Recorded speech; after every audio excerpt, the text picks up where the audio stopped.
எங்களின்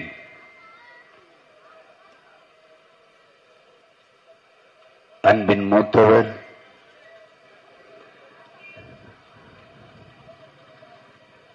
சட்டத்தரணி சந்திரசேகர் அவர்களினுடைய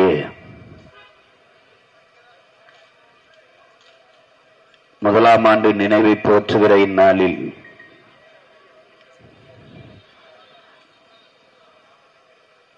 உணர்வோடும் உறவோடும் நிகழ்வில் கலந்து கொண்டு நினைவுகளை பகிர்ந்த பெருமக்கள், போற்றுவதற்குரிய நம் மூத்தவரினுடைய பேராசிரியர் பெருந்தகை ஐயா நெடுமாறன் அவர்களே,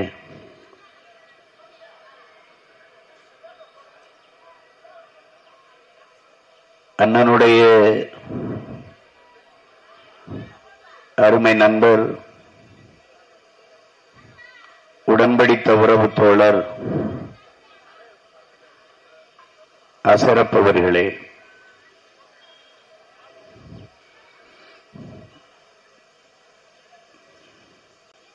நம் அண்ணனினுடைய பெரியம்மாவின் மகன்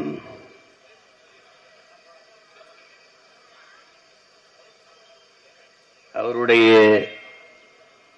நினைவலைகளை நம்மோடு பகிர்ந்து கொண்டார். அதைத் தொடர்ந்து நம் எல்லோரினுடைய பேரன்பிற்கும் மதிப்பிற்கும் உரிய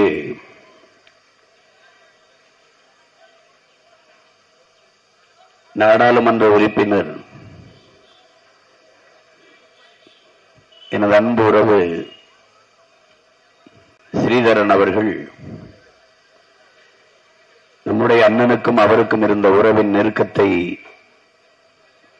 நம்மோடு பகிர்ந்து கொண்டார்கள்.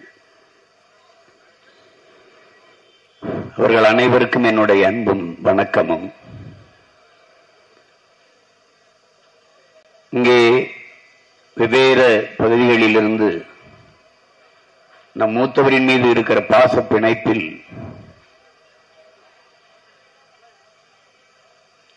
நினைவை நினைத்து போற்றுகிற இந்நாளில் கூடியிருக்கிற என் உயிருக்கினிய உடன் பிறந்தார்கள் அனைவருக்கும் என்னுடைய அன்பும் வணக்கமும்.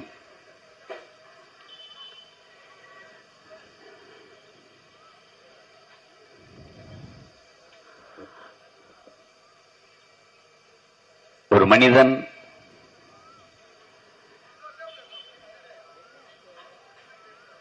எப்படி பிறந்தான், வளர்ந்தான், வாழ்ந்தான் என்பதெல்லாம்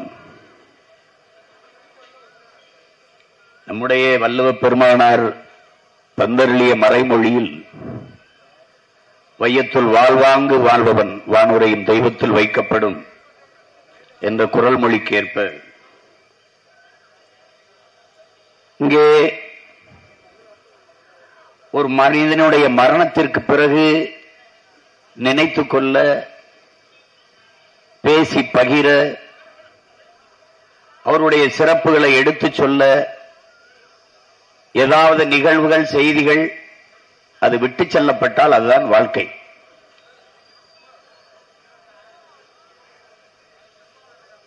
அதைத்தான் சேகுவேர் அவர்கள் ஒருவன் மரணித்து போவதாலேயே அவன் முன்வைத்த முழக்கங்களும் அவன் கொண்டிருந்த நோக்கங்களும் மரணித்து போவதில்லை என்கிறார்.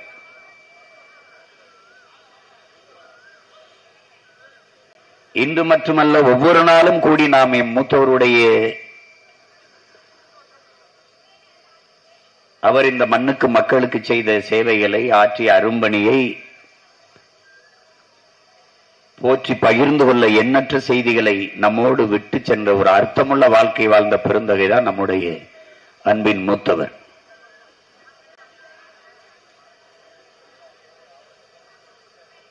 இங்கே பேசிய பல பேர் அரிய செய்திகளை பகிர்ந்து கொண்டார்கள்.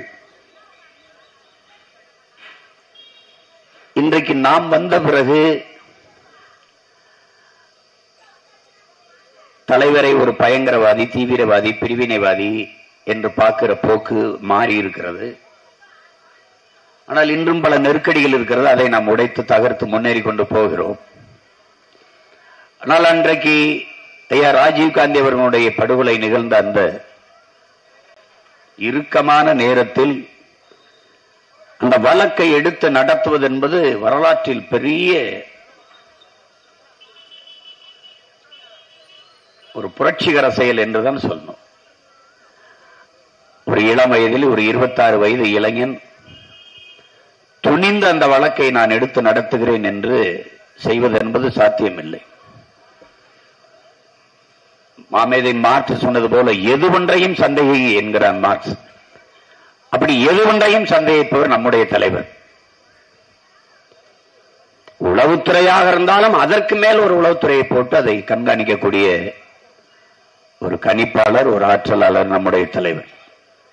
ஒரு 26 வயது இளைஞனை நம்பி இந்த வழக்கை நடத்துவதற்கு ஒப்படைக்கிறார் என்றால் அந்த இளைஞனை பற்றி அவர் எவ்வளவு தூரம் அறிந்து தெளிந்து வைத்திருப்பார் என்பதை நீங்கள் புரிந்து கொள்ள வேண்டும்.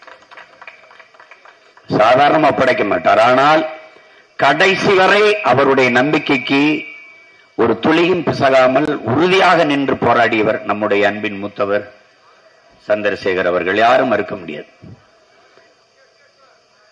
நீங்கள் எல்லாம் நினைத்து பாருங்கள்.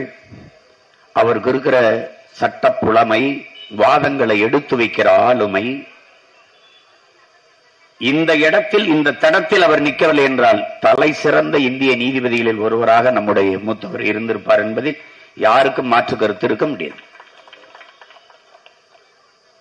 இரண்டாவது, இங்க பேசியுடைய நம்முடைய அண்ணன்குள் அவர்கள் சொன்னார்கள், அன்றையெல்லாம் பெயருக்கு பின்னால் சாதியை பெருமையாக போட்டுக் கொள்ளக்கூடிய ஒரு காலம். அந்த காலத்திலே ராமச்சந்திர சேர்வை என்று இருந்த இடத்தில் அந்த சேர்வையை வெட்டி தூர தூக்கி வீசிய பெருந்தகை நம்முடைய தாத்தா ராமச்சந்திரனார் அவர்கள். காரணம், இந்த திராவிட இயக்கத்தின் வழியில் அந்த சிந்தனையில் ஊறி திளைத்ததால் அந்த தலைவர்களில் ஒருவராக, மூத்த தளபதிகளில் ஒருவராக இருந்த ராமச்சந்திரனாருடைய பேரன். அவர் நினைச்சிருந்தால் இன்றைக்கு யார் யாரோ திராவிட முன்னேற்ற கழகத்தில், அனைத்து இந்திய அண்ணா திராவிட முன்னேற்ற கழகத்தில் பெரும் பெரும் பதவிகளை அனுபவித்துக் கொண்டிருக்கும் போது, அல்லது சட்டத்துறையிலேயே அரசு சார்ந்த வழக்கறிஞர்கள் பிரிவிலே பெரும் பதவிகளை அனுபவிக்கிற போது அதையெல்லாம் அனுபவித்துக் கொண்டிருக்கலாம், அனுபவித்தும் இருக்கலாம். அதையெல்லாம் விட்டுவிட்டு தன் மொழிக்காக, தான் பிறந்த பெருமைமிக்க தமிழர் என்கிற இனத்திற்காக, அந்த மொழி மீட்சிக்காக, இன எழுச்சிக்காக, விடுதலைக்காக போராடி கொண்டிருக்கிற ஒரு ஒப்பற்ற புரட்சியாளன் பிரபாகரனின் பின்னின்று அவருடைய இயக்க பிள்ளைகளுக்காக வழக்கை நடத்தி பல நெருக்கடிகளை சந்தித்து அவர் நினைத்திருந்தால், மற்ற வழக்குகளை எல்லாம் பார்த்திருந்தால் எவ்வளவோ பொருள் ஈட்டி பெரும் செல்வந்தராக வாழ்ந்திருக்க முடியும். ஆனால் எல்லாவற்றையும் விட்டுவிட்டு தான் நேசித்த தலைவனுக்காக நின்றவர். அந்த தலைவன் பின்னாடி அதே கொள்கையை எடுத்து நின்ற தன் தம்பிக்கு பின்னாடி நின்று வழிநடத்துவர் என்பதை நீங்க நினைத்து பார்க்கிற போது, அவன் இதெல்லாம் ஒரு சின்ன பையன் பின்னாடி போய் என்னன்னு நினைச்சிருக்கலாம். முதலாக எனக்கும் என் மூத்தவருக்கும் இடையே வந்த தொடர்பு என்பது, நான் அப்போது தொடர்ச்சியாக வழக்கில் பிணையப்படுகிறேன், சிறைப்படுத்தப்படுகிறேன். அப்போது எனக்கு பின்புலமாக எதுவும் இல்லை. மொழி இனத்தின் மீது பற்றுணர்ச்சியும், தமிழ் தேசிய இனத்திற்கென்று ஒரு தேசம் வேண்டும் என்கிற விடுதலை உணர்ச்சியும், தலைவர் பிரபாகரன் அருகில் நின்று வந்த அந்த ஆவேசமும் அந்த ஆர்வமும் தான் எனக்கு இருந்தது. வந்து கண்ணு முன்னாடி இனச்சாவை சகித்துக் கொள்ள முடியாத ஆவேசமாக வெடித்து கதறி கத்துகிற போதெல்லாம் வழக்குகள் புனையப்பட்டது, சிறைப்படுத்தப்பட்டேன். தொடர்ச்சியாக 15 நாள் விடுதலை ஆகி வந்து 15 நாளில் ஒரு நாள் கூட்டம் நடக்கும். அந்த கூட்டத்தில் பேசுவேன், மறுபடியும் சிறைப்படுத்தப்படுவேன். 55 நாள் சிறையில் இருப்பேன், திருப்பி வருவேன், பேசுவேன், மறுபடி 90 நாட்கள் சிறைப்படுத்தப்படுவேன். தொடர்ச்சியாக சிறை. அப்போது ஐயா பெரியவர் நெடுமாறன் அவர்கள் அவர் அலுவலகத்தில் வர சொல்லி என்னை சந்தித்து, உங்களுக்கு நான் ஒரு வழக்கறிஞரை தருகிறேன், அவர் மிகவும் மூத்தவர், திறம்பட்ட வழக்கறிஞர், உங்களுடைய அண்ணன் உங்கள் தலைவருக்கு மிகவும் நெருக்கமானவர், நன்மதிப்பை பெற்றவர், அவரை போய் பாருங்கள் என்று முகவரி தந்து அனுப்பி வைத்தார். அப்போது நான் சந்தித்த மாபெரும் மனிதர் தான் என்னுடைய அன்பின் மூத்தவர் தடா சந்திரசேகரன் அவர். தடா என்று நான் சொல்ல கூசுவதற்கு காரணம், என்னுடைய அண்ணன் என்னிடத்திலே, தம்பி என்னடா அக்யூஸ்ட் கைதி, தடா கைதியும் தடான்னு போடுறான், அவனுக்கு வழக்காடி விடுதலை செஞ்ச என்னையும் தடான்னு போடுறான், அதனால அதை தயவு செய்து போட வேணான்னு சொல்லுப்பா என்று என்கிட்ட அன்பா சொல்லுவாங்க. நான் அதனாலதான் தயவு செய்து எங்க அண்ணன் பேருக்கு முன்னாடி தடா போடாதீங்க, சட்டத்தரணி. வழக்குரைஞர்கள் வேற, அந்த சட்டத்தை கரைத்து குடித்த மேதைக்கு பேர் சட்டத்தரணி என்று அந்த சொல்லாடல் ஈழத்தில் தான் இருந்தது. எங்களுடைய பாராளுமன்ற உறுப்பினருக்கு தெரியும். அதற்கு பிறகு நாங்கள் அந்த சொற்களை பயன்படுத்தினோம், சட்டத்தரணி. அப்போது தொடர்ச்சியாக எல்லா வழக்குகளையும் எனக்கு எடுத்து என்னுடைய மூத்தவர் தான் பார்த்தார்கள். அப்போது 2 முறை தேசிய பாதுகாப்பு சட்டத்தில் அவருடைய எங்கள் மூத்தவருக்கு மூத்தவர் இங்கே பேசிய என் நடராஜன் அவர்களை பற்றி அண்ணன் குறிப்பிட்டார்கள். அவருடைய உதவியாளராக இருந்து சட்ட நுணுக்கங்களை கற்றுக்கொண்டவர் அண்ணன் என்பதால் இந்த வழக்கை எங்கள் மூத்தவர், என்னுடைய சீனியர், அவர் வாதிடட்டும் தம்பி என்று அண்ணன் தான் ஒப்பந்தம் செஞ்சார். நான் சிறைக்குள் இருந்தேன். அப்ப அவர் சிறையிலிருந்து விடுதலை சென்றவன நம்ம சீனியரை பார்த்து, நம்முடைய மூத்தவரை பார்த்து ஒரு நன்றி சொல்லிவிட்டு வந்து விடலாம் வாங்க என்று என்னை அழைத்து கொண்டு போனார்கள். நானும் அன்றைக்கு என்னுடைய மூத்தவரனுடைய உதவியாளராக ஜூனியர் மாணவராக இருந்தவர் தம்பி ரூபன் அவர்கள், அவரும் வந்திருக்கிறார். நாங்கள் இருவரும் போய் பார்த்து விட்டு கீழே வந்தோம். உங்களுக்கு தெரியும், எங்க அண்ணனுக்கு சிகரெட் புகைக்கிற பழக்கம் உண்டு. அவர் வீட்டு சுவத்தில் ஒரு மதில் சுவரில் சார்ந்து கொண்டு சிகரெட் புகைத்துக் கொண்டிருந்தார். அப்போது அவர் சொல்றாரு, எங்க மூத்தவர், நீங்க தம்பி நீங்க தொடர்ச்சியா இதை எடுத்துக்கிட்டு போங்க, அண்ணனுக்கு கொஞ்சம் இந்த வீட்டு குடும்ப இதெல்லாம் இருக்குது, அந்த கடமைகளை முடிச்சிட்டேன்னா அப்புறம் உங்க பின்னாடி நானும் வந்துடுறேன் என்று சொன்னார்கள். அப்ப நான் உடனே, அதான் மூத்தவரை, நானும் உங்ககிட்ட எப்படி சொல்றதுன்னு நினைச்சிட்டு இருந்தேன். இப்ப வேற யாராவது இதை எடுத்துக்கிட்டு கொஞ்ச நாள் போங்க, ஒரு 2 ஆண்டுகளுக்கு, எனக்கும் கொஞ்சம் குடும்ப பொறுப்புகள் இருக்கு, நான் அதை முடிச்சுட்டு வந்துடுறேன் அப்படின்னா அப்படியே அந்த இழுத்த சிகரெட்டை கீழே போட்டு கால்கிட்ட நசுக்கிட்டு அப்படியே யோசிச்சாரு. அப்ப தோல்ல கை வச்சு என்னை அழுத்தி பிடித்தவர் தான். மரண நொடி வரை என் உடன் அந்த தோலை கைவிடவே இல்லை. எவ்வளவு இக்கட்டான நேரம், எவ்வளவு விமர்சனங்கள், எவ்வளவு தடுமாற்றமா வந்தாலும் தன் தம்பி முடிவெடுத்துட்டான், அது சரியாத்தான் இருக்கும் என்ற கடைசி வரை நின்ற மகன் என்னுடைய அண்ணன் மூத்தவர் தடா சந்திரசேகர் தான். அதே மாதிரி என்னுடைய மாமன் சாகுல் ஹமீது அவர்கள் மறுமையும் சொல்லிட்டான், மறுபேச்சு இல்ல, சரியாதான் முடிவெடுப்பான். அந்த இதை நான் பார்க்கிற போது அதேதான் நான் எங்க தலைவர்கிட்ட சொன்னேன். அவர், நான் வந்துட்டேன் கஷ்டப்பட்டு, அப்ப எனக்கு மனைவி இல்ல, குழந்தை இல்ல, ஒண்ணும் இல்ல, அப்ப இது இனிமே நேச தலைவனுக்கு பக்கத்துல வந்துட்டோம், இனிமே திரும்பி போய் என்ன செய்ய போறோம், நான் இங்கே இருக்கேன் அப்படின்னு. அதனால அழுது அடம் பிடிச்சேன்னு கூட வச்சுக்கலாம். ரொம்ப நான் பிடிவாதம் பண்ணேன். அப்ப அவருக்கு எப்படி என்னை சமாளிச்சு அனுப்புறதுன்னு தெரியல. அப்படியே பார்த்தாரு, யோசிச்சு பார்த்தாரு, அப்படியே கொஞ்ச நேரம் இருந்தாரு. அப்ப நீங்க இங்க இருந்து என்ன செய்வீங்கன்னு கேட்டாரு. அப்ப ஒன்னும் அமைதியா இருந்தா, அப்ப நீங்க இங்க இருந்த அன்னைக்கு என்ன செய்வீங்களோ அதை செய்ய என்னை சுத்தி எவ்வளவு பேர் நிக்கிறாங்க பாருங்க, இப்ப நீங்க அங்க போய் என்ன செய்வீங்களோ அதை செய்ய இங்க யார் இருக்கிறா, இப்ப நீங்க போங்க அப்படின்னு. அங்க போய் நான் என்ன செய்யறதுன்னு உடனே கேள்வி கேட்டு மடக்கிறது போல அப்படி நினைச்சுக்கிட்டு நான் அங்க போய் என்ன செய்யறது அப்படின்னு. அதுக்கும் அமைதியா இருந்துட்டு கொஞ்ச நேரம் கழிச்சு திருப்பி சொன்னார், நீங்க போய் அங்க இறங்குங்க, உங்களுக்கு என்ன செய்யறதுன்னு தெரிய வந்துடும், அப்ப அதை செய்யுங்க என்னாரு. அதேதான் என்னுடைய மூத்தவர், நான் கேட்டதில்ல. அப்ப நீங்க யாராவது இதை பாருங்க, நான் ஒரு 2 வருஷம் கழிச்சு வர்றேன் அப்படின்னு அப்படி என்னோட வந்தவர் தான். நீங்க எத்தனையோ உறவுகள் ஒவ்வொரு மனிதனுக்கும் கிடைக்கும். ஆனால் எனக்கு மாதிரி பாருங்க, ஒரு மூத்த அண்ணனா, ஒரு அன்பின் அரைவணைப்பில் ஒரு தந்தையா, தடுமாறுகிற இடங்களெல்லாம் விரல் பிடிச்சு தூக்கி நடத்துகிற ஒரு ஆசிரியனா, தடுமாறி நிற்கிற இடத்துல சட்ட ஆலோசனை கொடுத்து கூட்டி உடன் அழைத்து கொண்டு போகிற ஒரு சட்ட ஆலோசகரா, எல்லா வடிவத்திலுமாக என்னுடைய மூத்தவர் என்னோடு இருந்திருக்கிறார். எனக்கு ஒரு படிக்கிற காலத்திலிருந்து எனக்கு ஒரு இது உண்டு, யாரையாவது ஒருவரை நான் மாமா என்று அழைத்தால் எல்லோரும் மாமா என்றுதான் அழைப்பார்கள். அப்படித்தான் சாகுல் ஹமீது என்னுடைய மாமா அவர்களை, இங்கே இருக்கிற புலவர் மரத்தமிழ் வேந்தன் அவர்களை, யாரையாவது ஒருவரை நான் சித்தப்பா என்று அன்பா அழைத்தால் மொத்த இயக்கமும் சித்தப்பா என்றுதான் அழைக்கும். அப்படித்தான் என் அன்பின் மூத்தவரை நான் மூத்தவர் என்று அழைத்தேன். இன்றைக்கு உலகம் முழுமைக்கு இருக்கிற தமிழ் சொந்தங்களில் என்னினும் இளையன் தம்பி தங்கைகள் மூத்தவர் என்றுதான் அழைப்பார்கள் அவரை. ஒரு மூத்தவர் என்றால் நீங்கள் வயதில் மூத்தவர் என்று கருதிவிடக்கூடாது. அன்பில் மூத்தவர், அரவணைப்பில் மூத்தவர், ஆளுமையில் மூத்தவர், சட்ட அறிவில் மூத்தவர், மொழி இனப்பற்றில் மூத்தவர். அப்படிதான் நீங்க பார்க்கணும், அப்படித்தான் பார்க்கணும். எங்களுக்கு இடையில நிறைய நிகழ்வுகள்,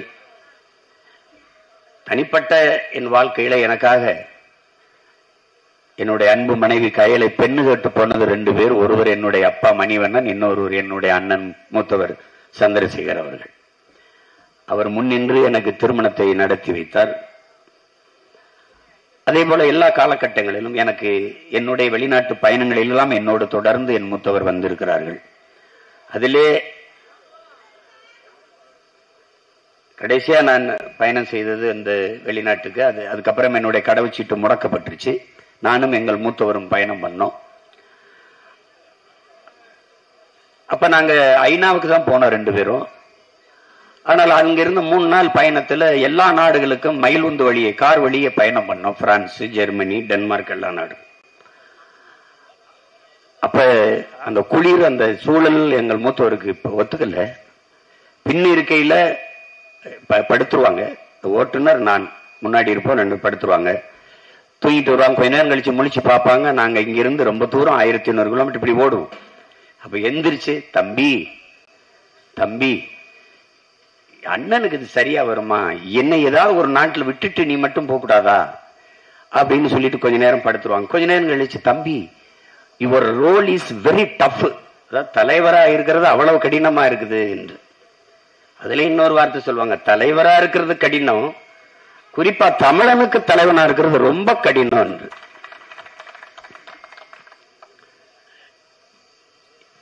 ஏன்னா நம்மளுக்கு கற்பத்துல பிறக்கிறானோ இல்லையோ கருத்துல பிறந்தவனா இருப்பான். எதுக்கெடுத்தாலும் கருத்து தான். அது சகிக்க முடியாம தான் எனக்கு அந்த வார்த்தைகளை பதிவு பண்ணாங்க.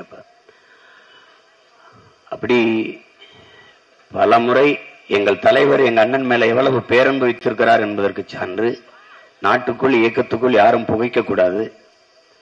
2 பேருக்கு அனுமதி. ஒன்னு எங்க அண்ணனுக்கு முன்னாடி அனுமதி கேட்டு நான் கொஞ்சம் சிகரெட்டு புகைத்துக் கொள்ளவா என்று போய் புகைத்து விட்டு வந்தவர் ஆண்டன் பாலசிங்கம். அதுக்கப்புறம் புகைக்க நாட்டுக்குள்ள அனுமதி பெற்று அவரா அனுமதி எடுத்து புகைத்தவர் ஒரே ஒருவர் எங்கள் அண்ணன் தடா சந்திரசேகர் அவர்கள் தான். அவ்வளவு அன்பு எங்கள் மூத்தவர் மேல் அவருக்கு. அதான் பாருங்க, அவர் எவ்வளவு தூரம் நேசிச்சிருந்தால் எங்க அண்ணி பிள்ளைகளுக்கெல்லாம் அவரே உடையெல்லாம் வாங்கி அனுப்புவார் என்றால் அது பார்த்துங்க. இப்படி ஒரு அன்பு எனக்கு கிடைச்ச 2 அண்ணனும் ரொம்ப அன்பான அண்ணன்கள் தான். அதுல நிறைய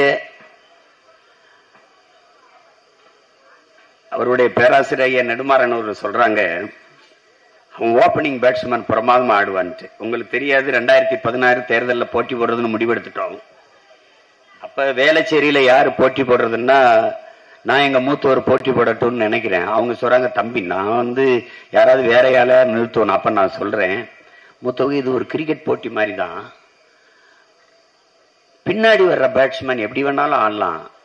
ஏன்னா இவன் எப்படி பந்து வீசுறான், இவன் எப்படி பந்து வீசுறான், இவன் எப்படி பந்து வீசுறான், அந்த நுணுக்கங்களை கத்துக்கொண்டு பின்னாடி பேட் பண்றது அடிக்கிறது ரொம்ப எளிது. எடுத்தவொன்னு அந்த எதிரணிக்காரன் எப்படி பந்து வீசுவானே தெரியுமா எதிர்கொள்ள அடிக்கிற ஓப்பனிங் பேட்ஸ்மேன் தான் ரொம்ப பிரமாதமான ஆட்டக்காரனா இருக்கணும். அதனால இந்த வாட்டி நாமளே இறங்கி ஆடிடுவோம். அதனால நீங்க ஓப்பனிங் பேட்ஸ்மேனா வேளச்சேரியில இறங்கிருங்க அப்படின்னா. அப்படியா சொல்றீங்க? நீங்க எப்படி பார்த்தாலும் ஓப்பனிங் தொடக்க ஆட்டக்காரன் ஆடுவதற்கு பெரிய துணிவும் திறமை இருக்கணும். அப்ப பாருங்க, ஓப்பனிங் பேட்ஸ்மேனா ஆடிய நம்முடைய மூத்தவர், சாம்பியன்ஷிப் வாங்கின நம்ம மூத்தவர் தொடக்க ஆட்டக்காரராக வேளச்சேரியில் ஆடினது காரணம் தான். தம்பி சொல்லிட்டான் ஆடிடுவோன்ட்டு. அப்ப அந்த மாதிரி ஒரு ஆளுமை, அன்பை வெளிக்காட்டுவதில் இவர் பெரியவர், இவர் சின்னவர், சமவயதுக்காரர் அதெல்லாம் கிடையாது. அவரு கட்சியில கடைசி தொண்டனா இருக்கிற சாதாரண உறுப்பினரா இருக்கிறவனோடமும் அன்பை சமமாக பகிர்ந்து கொள்ளக்கூடிய ஒரு பேரன்பு கொண்டவர் ஒருவர் நம்ம இருந்தவர் என்றால் அது நம்முடைய மூத்தவர் சந்திரசேகர் அவர்கள் தான். அவருடைய நினைவு நாளில் அந்த உடல் வைக்கப்பட்டிருந்த இடத்தில் வணக்கத்தை செலுத்தி எல்லோருமே சொன்னது நம்முடைய மூத்தவருடைய ஆங்கில புலமையை. அவர் எடுத்து வைக்கிற சட்டவாதங்களை, தர்க்கத்தை, அதை பார்ப்பதற்காகவே நாங்கள் எல்லாம் வெவ்வேறு நீதிமன்றங்கள், வெவ்வேறு அரங்குகளில் இருந்து அங்கே வந்து கூடுவோம் என்று அவருக்கு இணையான வழக்கறிஞர்கள், அவருக்கு இளைய வழக்கறிஞர்கள் எடுத்து கூறியதையெல்லாம் நான் கேட்டிருக்கிறேன். அப்படிப்பட்ட ஒரு ஆளுமை அவர் எனக்கு, என்னோடு தன் தம்பியை நேசித்து நின்றார் என்பதை நினைக்கும் போது அது காரணம் நான் அல்ல, அவர் கொண்டிருந்த நோக்கம், அவர் நேசித்து நின்ற தலைவன். நீங்கள் என்னிலும் என் அன்பு சொந்தங்கள், என்னிலும் இளைய என் தம்பிதங்கள், நான் பெரிதும் மதிக்கிற என்னுடைய அன்பு சொந்தங்கள் ஆழ்ந்து பார்க்கணும். ஒரு ஆகப்பெரிய ஒரு தேசிய இனம், உலகத்தில் மூத்த ஒரு இனம், உலகிற்கு அறிவியல், நாகரிகம், தொழில்நுட்பம், வேளாண்மை, கலை, இலக்கியம், பண்பாடு எல்லாவற்றையும் கற்றுக் கொடுத்த ஒரு பேரினம் இன்னைக்கு எந்த நிலையில் நிற்கிறது என்று நீங்கள் எண்ணி பார்க்க வேண்டும். 10 கிலோமீட்டர், 15 கிலோமீட்டர், 20 கிலோமீட்டர் நடந்து போய் படிக்க பிள்ளைகள் சிரமப்படுகிறார்கள். அதனால் இந்த இடத்தில் எங்கள் ஊரில், எங்கள் ஊருக்கு அருகில் ஒரு பள்ளிக்கூடம் வேண்டும், படிப்பகம் வேண்டும், பள்ளிக்கூடம் வேண்டும் என்று மக்கள் போராடிய காலம் போய் 20 கிலோமீட்டர் பயணித்து போய் குடிக்க கஷ்டப்படுகிறார்கள். அதனால் எங்கள் ஊரிலேயே ஒரு டாஸ்மார்க்கை திறக்க வேண்டும் என்று போராடுகிற நிலைக்கு நாம் முன்னேறி இருக்கிறோம் என்றால் இது எப்படிப்பட்ட சமூக மாறுதல், வளர்ச்சி என்பதை அறிவார்ந்த தமிழ் சமூக மக்கள் சிந்திச்சு பார்க்கணும். சுத்தமாக நம்முடைய முழுமையாக நம்முடைய தாய்மொழி சிதைந்து அழிந்து விட்டது என்கிற உண்மையை நாம் ஒத்துக்கொள்ளணும். நம் தாய்மொழி இல்லை, ஆங்கிலம் ஒரு மொழி, அது அறிவல்ல என்கிற புரிதல் இல்லாத ஒரு இனக்கூட்டமாக நாம் மாறிட்டோம். இரண்டாவது, நம்முடைய கலை, இலக்கியம், பண்பாடு எல்லாம் சிதைந்து அழிந்து போனது, நாமே அழிய கொடுத்து விட்டோம். நம்முடைய வரலாற்றிலிருந்து நாம் வெளியேற்றப்பட்டோம், நாமே அது தெரியாமல் வெளியேறிவிட்டோம். உங்களுக்கு தெரியும், வேற இழந்த மரமும் வரலாற்றை மறந்த இனமும் வாழாது. வரலாற்றில் எழுச்சி பெறாத, தெளிவு பெறாத எந்த இனமும் வாழாது, உருப்பட முடியாது. நம் இன வரலாற்றை நாம் மறந்து போனோம், அது கடந்து போனோம். நம்முடைய தலைவர் தமிழ் பேரினத்திற்கென்ற வரலாறு ஏது? பாண்டிய நெடுஞ்செழியன் மதுரை ஆண்டான் என்ற வரலாற்று சான்று எங்கே? சிலப்பதிகாரம் இருப்பதால் அந்த இலக்கிய சான்றில் கண்ணகி பெருமாட்டி வந்து கால் சிலம்பை உடைத்து பாண்டிய நவையிலே நீதியை நிலைநாட்டினான் என்று படிக்கிற போது பாண்டிய நெடுஞ்செழியன் மதுரை ஆண்டான் இலக்கிய சான்று, வரலாற்று சான்று இல்லை. கல்லணை இருப்பதால் கரிகாலன் ஆண்டான் சான்று, பெருவுடையார் கோயில் இருப்பதால் அரசனுக்கரசன் அருள்மொழி சோழன் ஆண்டான் சான்று. வேறு வரலாற்றிலிருந்து வெளியேற்றப்பட்ட ஒரு இனத்தின் மக்கள் நாம். வல்லபாய் பட்டேலை படிப்பவன் வ.உ.சி.யை படிப்பதில்லை, தெரியாது. வீர பெண் என்றால் சான்சிராணி பாட்டி வேலுநாச்சியாரை தெரியாது, படிப்பதில்லை, பாடத்தில் இல்லை. வீர மன்னன் என்றாலே மராட்டி சிவாஜி தான். 8 நாள் சண்டை போட்ட சிவாஜி வீரன் என்றால் 8 மாதங்கள் தொடர்ச்சியாக வெள்ளையில இழுத்து போரிட்ட எங்களுடைய பாட்டங்கள். மருதுவாண்டியருக்கு பேர் என்ன? அவனுக்கு வரலாற்றில் படிப்பெங்கே, பாடம் எங்கே? எல்லாவற்றையும் தொலைத்து விட்ட ஒரு இனத்தின் மக்கள். இதை யாரு மீட்பது, பாதுகாப்பது என்ற கேள்வி எல்லோருக்குள்ளே எழும். இது யாருக்கோ ஒருவருக்கு கையளிக்கப்பட்ட கடமை அல்ல. தமிழனாக, தமிழச்சியாக இந்த இனத்தில் பிறந்த ஒவ்வொருவனுக்குமான கால கடமை, வரலாற்று பெருமணி என்பதை புரிந்து கொள்ள வேண்டும். சிதைந்து அழிந்து கொண்டிருக்கிற தமிழ் தேசிய மக்கள் பாதுகாப்பாக வாழ்வதற்கு போராடித்தான் ஆக வேண்டும் என்ற நிலைக்கு தள்ளப்பட்டு விட்டார்கள். இந்த வரலாற்றின் பேரழைப்பிலிருந்து, பெரும்பணியிலிருந்து தமிழ் இளம் தலைமுறையினர் விலகிச் செல்ல முடியாது என்று நம்முடைய தலைவர் நமக்கு போதித்ததற்கேற்ப எல்லாவற்றையும் விட்டு தமிழ் மீட்சியே, தமிழர் எழுச்சி என்றால் தாத்தா தேவனையப்பாவானர். தமிழ் மீட்சி பெற வேண்டும், தமிழர்கள் எழுச்சி பெற வேண்டும். தமிழர்கள் ஓர்மையில் தான் தமிழ் தேசியத்திற்கு அரசியல் வலிமை, தமிழ் தேசியத்திற்கு அரசியல் வலிமையில் தான் அரசியல் அதிகார வலிமை. இது இரண்டும் இல்லை என்றால் தாய் நிலத்திலேயே உரிமை இழந்து, உணர்வு இழந்து, உயிரை இழக்கிற அடிமை நிலையில் இந்த இனம் தள்ளப்படும் என்கிற வரலாற்று புரிதலோடு களத்திலே நின்ற போராளிதான் எங்கள் உயிர் அண்ணன், எங்கள் அன்பின் மூத்தவர் சந்திரசேகர் என்பதை என்னிலும் இளையின் தம்பி தங்கிகள் புரிந்து கொள்ள வேண்டும். படித்த சட்டத்திற்கு பணி இல்லை, அதை பார்க்கவில்லை. இருக்கிற செல்வாக்கில் பதவி பெற்று வாழலாம், அதை விரும்பவில்லை.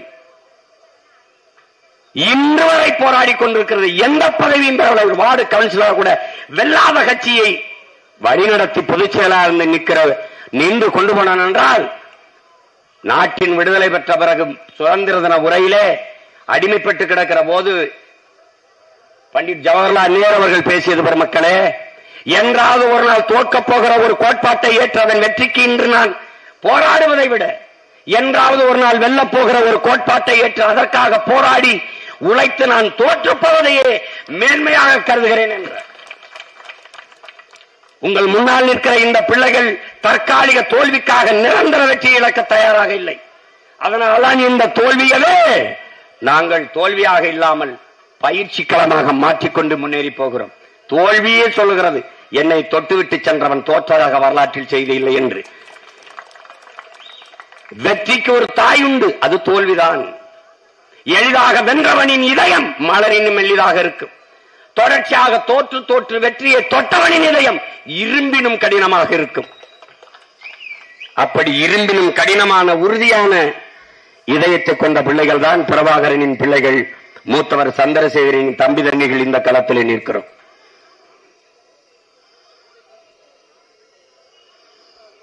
அவர் இவ்வளவு சீக்கிரம் என்னை தனியாக விட்டுவிட்டு தவிக்க விட்டு சென்று விடுவார் என்று கனவிலும் எண்ணவில்லை. என் அன்பிற்குரிய தம்பி தங்கைகளின் அருமை பேரன்பு மிக்க பெற்றோர்களை சொந்தங்களே, நாம் நேசித்த உயிர்கள் அதை பறிகொடுப்பது இழப்பது என்பது பெரும் துயரம்தான். ஆனால் அதனிலும் மிகப்பெரிய கொடுமை, நம்மை உயிராக நேசித்த, நம்மை உயிர்க்குயிராக நேசித்த உயிர்களை நாம் இழப்பது என்பது மிகப்பெரிய கொடுமை துயரம். அப்படி நான் நேசித்தது என்பதை தாண்டி என்னை பேரன்பு கொண்டு நேசித்த பெருமை மிக்க அன்பான உயிரை, அரிய உயிரை நான் என் அன்பு மூத்தவரை இழந்து நிற்பது என்பது பெரிய கொடுமை, துயரத்திலும் துயரம். அதை ஈடு செய்வது என்பது, எனக்கு முன்பு பாடம் நடத்தி கொண்டிருந்த என்னுடைய அறிவு பேராசான் இன்று படமாக என் முன்னால் இருப்பார் என்று நான் ஒருபோதும் நினைக்கவில்லை. நினைவில் வைத்து அதை பேசக்கூடிய நிலைமைக்கு தள்ளப்படுவேன் என்று ஒருபோதும் நினைக்கவில்லை. அப்படி என்னை நேசித்த உயிர்களை, பல உயிர்களை நான் இழந்திருக்கிறேன் அரசியல் தளத்தில். என்னுடைய அப்பா மணிவண்ணன், என்னுடைய அருமை மாமன் தமிழ் முழக்கம் சாகுல் ஹமீத், என்னுடைய தம்பிகளாக தளபதிகளாக இருந்த கடல் தீபன், அருள் போன்றவர்கள் எல்லாம் இழந்தது என்பது ஈடு செய்ய முடியாத ஒன்று. தமிழ் இன உணர்வோடும் மான உணர்வோடும் ஒரு போராளி தயாராகி வருவது என்பது அரிதினும் அரிது. பாறை மீது செடி முளைத்து வருவது போல ஒரு அரிய பணி, கடும் பணி. ஆனால் இங்கே தமிழர்களுக்கு சாதி மத உணர்ச்சி ஊற்றப்பட்டு மொழியின உணர்ச்சி அளிக்கப்பட்டிருக்கு. இதிலே சாதி பேசி ஒரு இயக்கத்தை கட்டிவிடலாம், மதம் பேசி ஒரு இயக்கத்தை கட்டிவிடலாம், இல்லாத திராவிடம் பேசி இந்தியம் பேசி அமைப்பை எழுப்பிவிடலாம். ஆனால் இருக்கிற மொழி தமிழ் இனம் என்று தேசிய இன உணர்ச்சியை ஊட்டி ஒரு அமைப்பை கட்டுவது என்பது சரித்திரத்தில் மாபெரும் புரட்சி. அப்படிப்பட்ட புரட்சியை செய்ய முடியும் என்றால் பிரபாகரன் என்ற புரட்சியாளரின் பிள்ளைகளால் தான் இந்த நிலத்திலே முடியும். அதை செய்து கொண்டிருக்கிறோம். பல்வேறு பேர் இயக்கங்களில் இருக்கிற தலைவர்கள் எல்லாம் என்னிடத்தில் சொல்வார், நீ பெற்ற 36 லட்சம் ஓட்டு 300 கோடிக்கு சமம் என்று சொல்கிறார்கள். அவ்வளவு செலவழித்தால் தான் இந்த வாக்கை பெற முடியும். நீ ₹1 செலவில்லாத பெற்றிருக்காய் என்றால் மான தமிழர்கள் எல்லோரும் மடிந்து போய்விடவில்லை. தமிழ் தாயின் மாறிலே பால் குடித்த மானத்தமிழ் வீரத்தமிழ் மக்கள் இன்னும் இந்த மண்ணிலே இனமான தன்மான உணர்வோடு வாழ்கிறார்கள் என்பதை நிரூபிக்கிறார்கள். 36 66 ஆகும், 66 1 கோடியே 26 ஆகும், நாடு நமது வசமாகும், தமிழ் மீளும், தமிழன் ஆளுவான் எழுவார்கள். என் நிலம் வளம் எல்லாம் பாதுகாக்கப்படக்கூடிய காலம் ஒரு நாள் வரும். எங்கள் தலைவன் குளிராற்றில் நீந்தியவன், நெருப்பாற்றில் நீந்தியவன். நீர் ஓடுகிற திசையில் நீந்துவது என்பது எளிது. சும்மா மிதந்து கிடந்தால் நீரே தள்ளிவிடும். நீர் ஓடுகிற திசையை எதிர்த்து நீந்துவது மிகப்பெரிய சவால், பெரும்பணி. அப்படி எதிர்நீச்சல் போட்டவன், காலம் வரும் என்று காத்திருந்தவன் அல்ல பிரபாகரன். தனக்கான காலத்தை தானே உருவாக்குவது என்ற களத்தில் நின்றவன். அவன் பிள்ளைகள் நாங்களும் அப்படித்தான். காலம் வரும், அதெல்லாம் கதை. எங்களுக்கான காலத்தை நாங்களே உருவாக்குவோம். 138 வழக்கு என் மீது. ஒவ்வொரு முறையும் ஒவ்வொரு வழக்கிலும் எனக்கு முதல் அழைப்பு, தம்பி தைரியமா இருங்க பார்த்துக்கிறோம் என்று. இன்று அவர் இல்லை, ஆனால் அவர் எழுப்பிவிட்ட குரல் இன்னும் என் செவிப்பறைகளில் ஒலித்துக் கொண்டே இருக்கிறது. தைரியமாக பார்த்துக் கொள்வோம் என்று. வழக்கு இல்லை என்றால் விடியாத கிழக்கு, தடை அதை உடை, சிறை அதை நிறை. இதான் நாங்கள் ஏற்றுக்கொண்ட கோட்பாடு. சிறை கட்டினது இதுக்கு வெள்ளக்காரனை பிடிச்சி அடைக்காவ கட்டினா? வெள்ளக்காரன் சிறை கட்டினது நம்ம பெரிய பெஞ்சித்தப்ப மாமச்சனு தாண்டா, நமக்காகத்தான் சிறை கட்டினா. அப்புறம் என்ன சிறை இதுக்கு? ஆடு மாடு ஊட்டி அடக்க வளர்க்கவா? பாப்பம்போ இத்தனை சொந்தக்காரன் வக்கீல் படிச்சது நம்ம வழக்க பார்க்கத்தான். வேற எதற்கு? நம்ம கொள்ளையடிக்க போறோமா, கொலை செய்ய போறோமா, தாலியத்துக்கிட்டு தோடத்துக்கிட்டு தொங்கட்டானத்துக்கு ஓட போறோமா? எதுக்கு போறோம்? ஊராஞ்சத்தை பறிக்க போறோமா? இதையெல்லாம் இவனும் செய்துவிடக் கூடாது என்று தடுக்க போராடுகிற நாம், எப்போதும் குற்றவாளிகள் கொடுங்குற்றம் செய்கிறவனை சிறை சிதைக்கும், போராளிகளை எப்போதும் சிறை செதுக்கும் என்பதை என்னிலும் இளைய என் தம்பி தங்கில் நினைவு வைத்துக் கொள்ள வேண்டும். ஒரு நாள் நாங்கள் தேர்தல் ஆணையத்துக்கு சென்று விட்டு நானும் என் அன்பின் மூத்தவரும் வரும்போது டெல்லி வானூர் நிலையத்துக்கு வரோம். என்னுடைய ஆறுயிர் இளவல் பிரபு அவர்கள், என் தம்பி பாக்கியத்துக்கு நேர இளைவன், அவன் தான் கார் ஓட்டி வருகிறான். வந்து ஒரு ஓரத்தில் நிறுத்தி, நீங்க போங்க நான் வர்றேன். நான் எங்க மூத்தவரும் போயிட்டு இருக்கோம். தம்பி நீங்க அங்க போய் நில்லுங்க, இந்த வாரேன்னு. உங்களுக்கு தெரியும் எங்க மூத்தவர் சிகரெட் புகைக்க போறாங்க, போய் அங்கிட்டு போய் பத்த வைக்கிறாங்க. என் தம்பி அங்க கார் நிறுத்திக்கிட்டு இருக்கான், எனக்கு தெரியுது. பின்னெடுத்துட்டு போறான். பின்னாடி எடுத்துட்டு போயிட்டு திடீர்னு என்னை ராணுவ வீரர்கள் வந்து சுத்தி வளைச்சிட்டாங்க. நினைச்சு பாருங்க, திரும்பி பாக்குறேன், எங்க மூத்தவரை பத்த வச்சு அப்படி வாயில இருக்கு அந்த சிகரெட்டு கீழே விழுகுது. வேகமா என்னை நோக்கி வர்றாங்க. என் தம்பி பின்னெடுத்த வண்டியை நிறுத்திட்டு இறங்கி ஓடி வர்றான். இது சுத்தி நின்ன ஆளுங்க என்னை கூட்டிட்டு வர அந்த ஒரு மூளைக்கு கொண்டு போயிட்டாங்க ராணுவ வீரர்கள். கொண்டு போய் அங்க ஓரமா போய் நிறுத்திட்டு அவ பதறி போய் எங்க மூத்தவர் ஓடி வர்றாரு. ஒருத்தன் தோல் மேல கை போடுறான். பதறி கொண்டோன்னா, அண்ணா ஒரே ஒரு செல்ஃபி எடுத்துக்கிறோம்னான்றான் அந்த ராணுவ வீரர். செல்ஃபி எடுத்துக்கிறோம்னான்ட்டு தலையில அடிச்ச பாவிகளா, கொஞ்ச நேரத்துல பதற வச்சுட்டீங்களாப்பா. என்ன நம்ம தம்பிய ராணுவம் கதி பண்ணிச்சான்னு நினைச்சோம். எல்லாம் நம்ம சொந்தக்காரன் ராணுவத்தில் இருக்கிறோம். அங்க பணியில் இன்னும் அண்ணனோட ஒரு படம் எடுத்துக்கிறோங்க. நாங்க அண்ணனுடைய பேச்சை கேட்டுட்டு பாவிகளா அப்படின்னா அப்புறம் எல்லாம் படம் எடுத்துட்டு கலைஞ்சு வந்தோம். கடைசியா நானும் எங்க மூத்தவரும் அந்த விண்ணூர்தியில ஏறும்போது அந்த ஏரோ பிரிட்ஜ் அந்த அந்த நடைபாதை இது வழி மேல போகும்போது இந்த ராணுவ வீரர்கள் என்னை மூத்தவரை இங்க பாருங்க துப்பாக்கி ஏந்தி அப்படி கூட்டத்துல களைச்சு கொண்டு போய் அந்த இதுக்குள்ள உள்ள நுழையும் போது ஒரு வணக்கத்தை போட்டு உள்ள அனுப்பணும்னா எங்க மூத்தவர் சொல்றாங்க, தம்பி இதுக்காக தாண்டா அந்த பயலுக பதவியில இருந்துகிட்டு இறங்க மாட்டேங்கிறாங்க. இதுக்காகத்தாப்பா பாருப்பா 10 நிமிஷத்துல நமக்கே இந்த போதையை ஏத்துறாங்களே இவங்க. அவன் வந்து அழைச்சிக்கிட்டு போற விதம் அப்படி நின்று ஒரு வணக்கத்தை அடிச்சு உள்ள அனுப்புறது, அங்க கொடுத்த மரியாதையை பார்க்கும்போது ஓ இதான் இந்த பதவியில இருந்து இந்த பயில இறங்குறதுல இருந்து சொல்றாங்க மூத்தவர். அது எவ்வளவோ சுவையான நிகழ்வுகள். அமெரிக்காவுக்கு நானும் எங்க அண்ணனும் போறோம். எங்க மூத்தவரை உள்ள விட்டுட்டு அந்த பொம்பளை அந்த பொண்ணு முள்ள விட்டுருச்சு போயிட்டாங்க. என்னைய கடவுச்சிட்டு வச்சுட்டு இங்க வான்னு கூட்டி போயிட்டாங்க. அது தெரியாது எனக்கு குரு அவர் தானே. அவரை விட்டு என்னைய கொண்டு அக்கிஸ்டாக்கி உள்ள வச்சு திருப்பி போக சொல்லிட்டாங்க. என்னை நாட்டு நீ அமெரிக்காவுக்கு நுழைய உனக்கு அனுமதி இல்லைன்ட்டு. அது நிறைய செய்திகள் எவ்வளவோ பகிர்ந்து கொள்ளலாம். ஆனால் ஒன்னும் எங்களுக்கு வந்து சொத்து சுகம் அதெல்லாம் எங்களுக்கு விட்டுட்டு போகல. ஆனா தனியா நின்று சித்தப்பன் போராடுவான் அப்படின்ட்டு 2 புலிக்குட்டிகள், ஒன்னு பெரிய மகன் ஆதித்யா, இன்னொரு மகன் எழிலனை எனக்கு விட்டுட்டு என் அன்னையை போல அன்பு கொண்டு நேசிக்கிற அண்ணியை விட்டுட்டு தான் போயிரு. சும்மா ஒன்றும் கிடையாது. அதுல இன்னும் ஒரு 10 ஆண்டுகள் இந்த தம்பியோட இருந்து வழி நடத்தி இந்த 24 தேர்தலில் நான் போராடிய போராட்டம் அதுக்கு அவர் துணை நிற்க முடியல. நாங்கள் எளிய பிள்ளைகள் இந்திய தேர்தலில் பெற்றிருக்கிற இந்த வாக்கு 8 விழுக்காடு பெற்று ஒரு மாநில கட்சியாக எந்த கட்சியோடும் கூட்டணி வைக்காத மாநில அங்கீகாரத்தை பெற்ற ஒரு கட்சி அப்படின்னு ஒண்ணு இருக்குல்ல. ஆனால் அந்த பெருமை எல்லாம் எங்கள் மூத்தவர் அவருக்கு தெரியும். இந்த நம் பிள்ளைகள் சாதிப்பார்கள். இப்போ அவர் உளவி அவர் சுவாசித்து விட்ட மூச்சு காற்று இங்கே உளவி கொண்டுதான் இருக்கு. அந்த மூச்சு காற்றை நாங்கள் சுவாசித்துக் கொண்டிருக்கிறோம். அந்த நம்பிக்கையில் நான் சொல்றேன், உறுதியாக என்ன கனவிற்காக எங்கள் முன்னவர்கள் எல்லாம் தன்னலமற்று போராடி இன்னுயிரை ஈந்தார்களோ அதையே கனவை சுமந்து உறுதியாக இறுதி வரை நின்று போராடுவோம் என்கிற உறுதியை ஏற்பதுதான் என்னுடைய அன்பின் மூத்தவருக்கு நாம் செலுத்துகிற உண்மையான வணக்கமாக இருக்க முடியும்.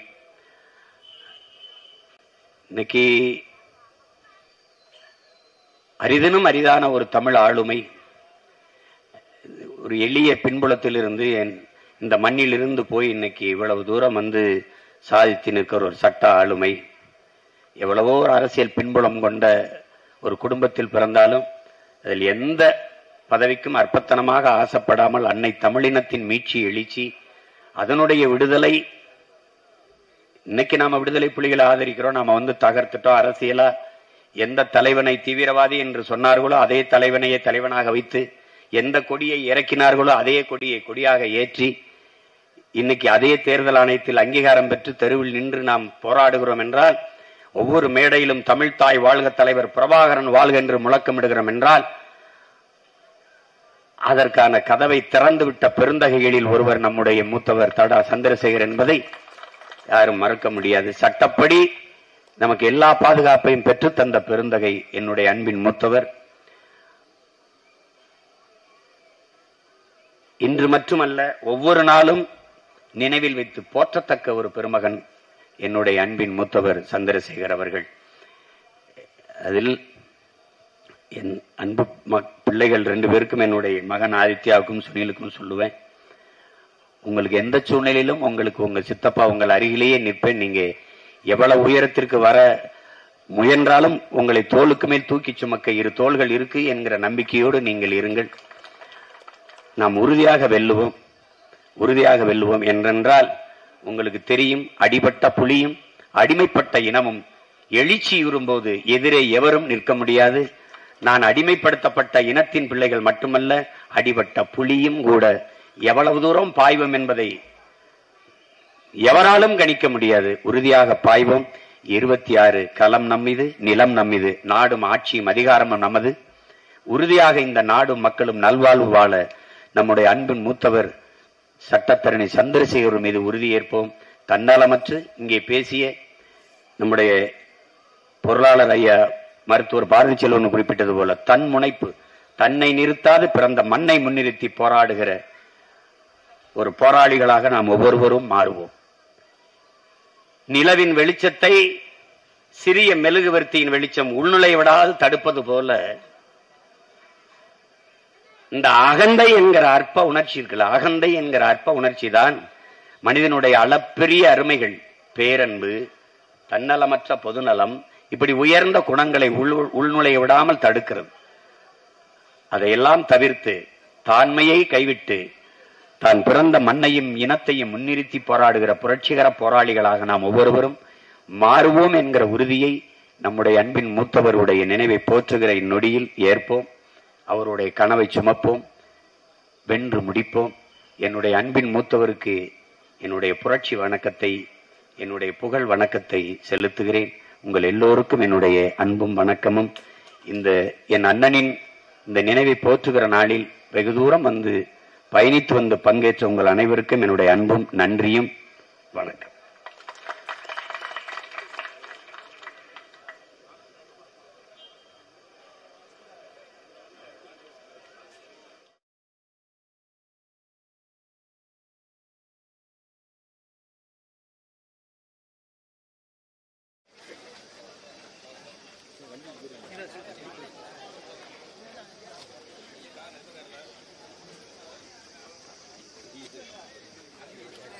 Power.